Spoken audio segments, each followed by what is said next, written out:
പറയാൻ പോകുന്ന കഥയുടെ പേര് ബുദ്ധിയുള്ള കാക്ക. ഒരു കാക്ക വിഷന്നിച്ച് നടക്കുകയായിരുന്നു. അപ്പോൾ ഒരു അമ്മൂമ്മ നെയ്യപ്പം ചുട്ടിച്ച് അവിടെ നെയ്യപ്പം ചുട്ടു വെക്കുന്ന കണ്ടു. വെച്ചിട്ട് ആ മുത്തശ്ശി എന്തോ എടുക്കാൻ പോയി. അപ്പൊ കാക്ക വേഗം പറന്ന് വന്ന് കൊക്കില് നെയ്യപ്പം എടുത്ത് വേഗം പറന്ന് മരക്കൊമ്പിലിരുന്നു. അപ്പോൾ ഒരു കൂറക്കച്ചൻ മരത്തിന്റെ അടിയിലോങ്ങുമ്പോ നല്ല മൂക്കിനൊരു മണം വന്നു.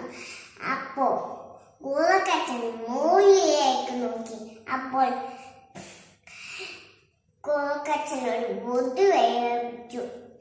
കാക്കമ്മേ നിന്റെ പാട്ട് അത്രയായി കേൾക്കാതെന്ന് പറഞ്ഞു. അപ്പൊ കാക്ക കാലൊരുക്കിച്ച് കാക്കാന്ന് പാടി എന്നിച്ചും കിട്ടിച്ച കൂർക്കച്ചൻ മറ്റേ ബുദ്ധി കഴിച്ചു. അപ്പോൾ കാക്കമ്മേനോട് ചോദിച്ചു കൂർക്കച്ചൻ, കാക്കമ്മേ നിന്റെ ഡാൻസ് അത്രയായി കാണാതെന്ന് പറഞ്ഞു. അപ്പൊ കാക്കമ്മ ബായി വെച്ചിട്ട് ഡാൻസ് കളിച്ചു. എന്നിച്ചും കിട്ടിയില്ല.